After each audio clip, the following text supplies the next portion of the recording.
कक्षा 11वीं भौतिक शास्त्र अध्याय 9 ठोसों के यांत्रिक गुण के 1 अंकों के प्रश्नों के उत्तर।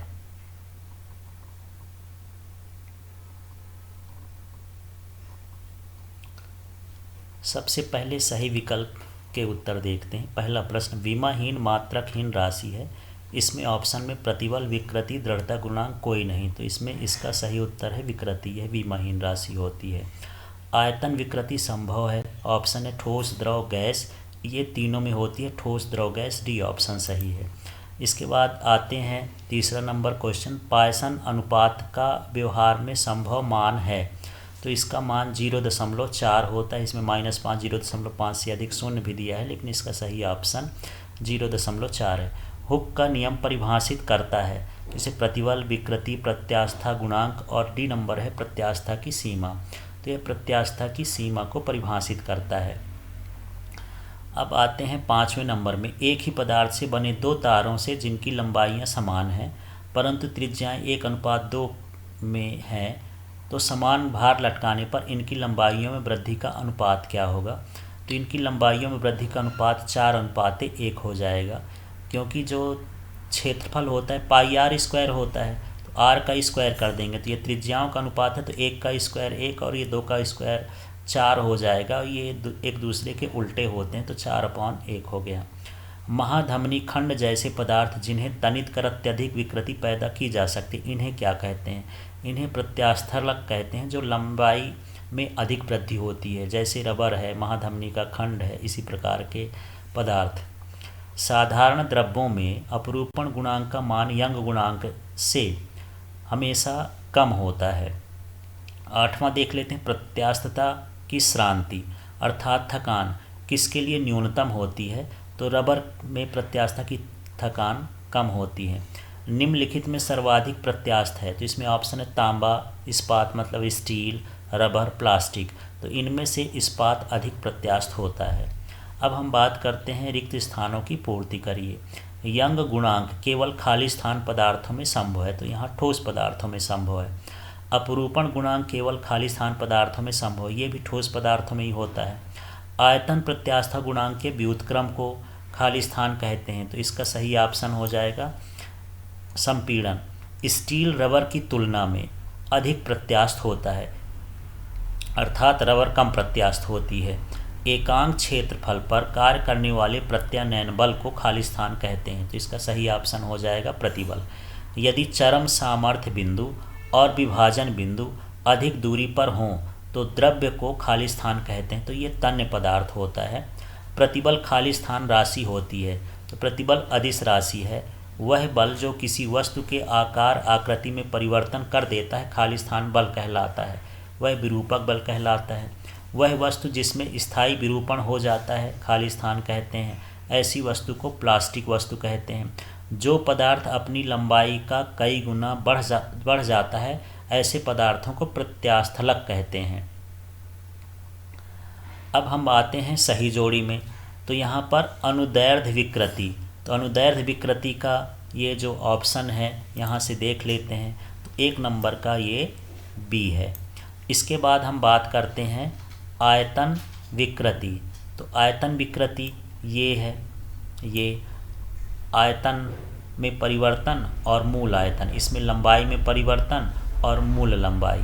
इसके बाद हम बात करते हैं अपरूपण विकृति, तो अपरूपण विकृति को थीटा से जो फलकों के बीच कोणीय विस्थापन होता है उसे अपरूपण विकृति कहते हैं। फिर आते हैं 4 नंबर में प्रतिबल, तो इसका सी सही है, यहाँ F/A अर्थात प्रत्यानयन बल अपॉन क्षेत्रफल।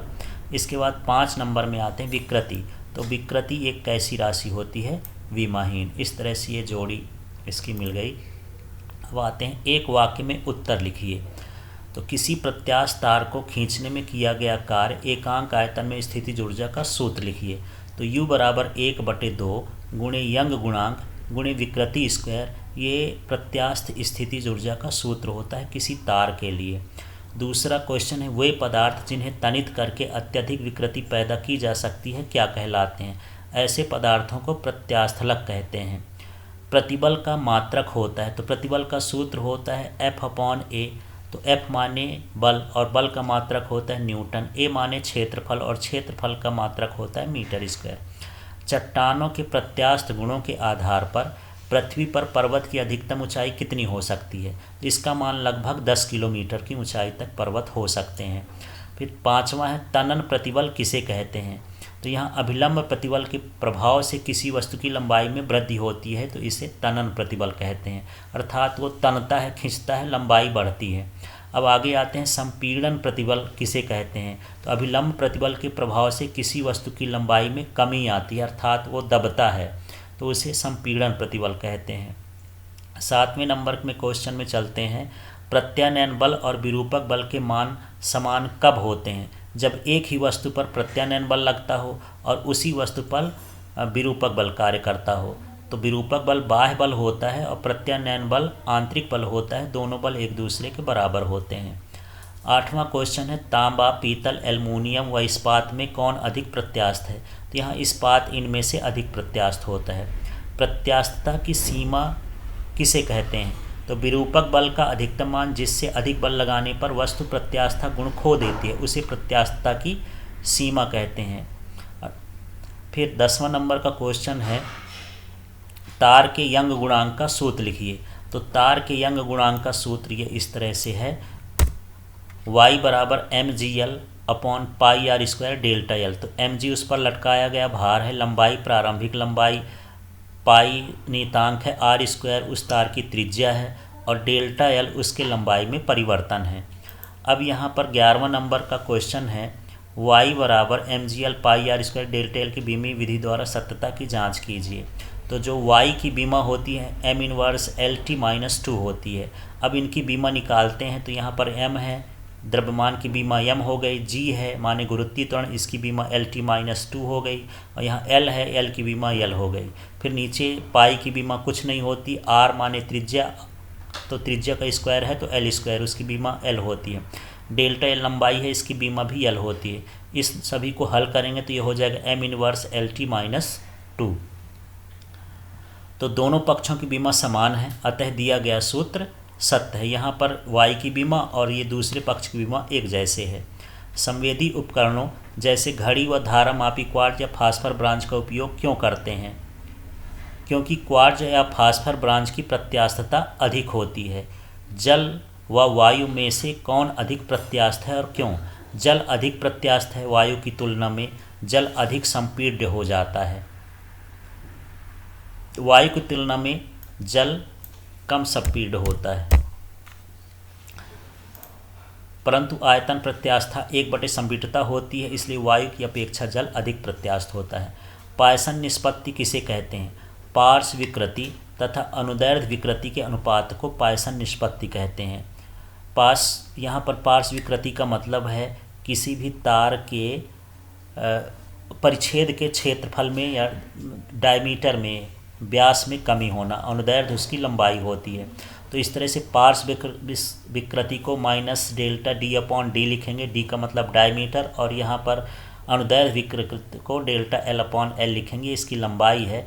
इसको इस तरह से रख देंगे -ΔD/D और ये उल्टा हो जाएगा L/ΔL। विद्युत पोल खोखले क्यों बनाए जाते हैं? क्योंकि खोखले धातु की प्रत्यास्था गुणांक अधिक होती है। धन्यवाद। Watch it, share it, subscribe it.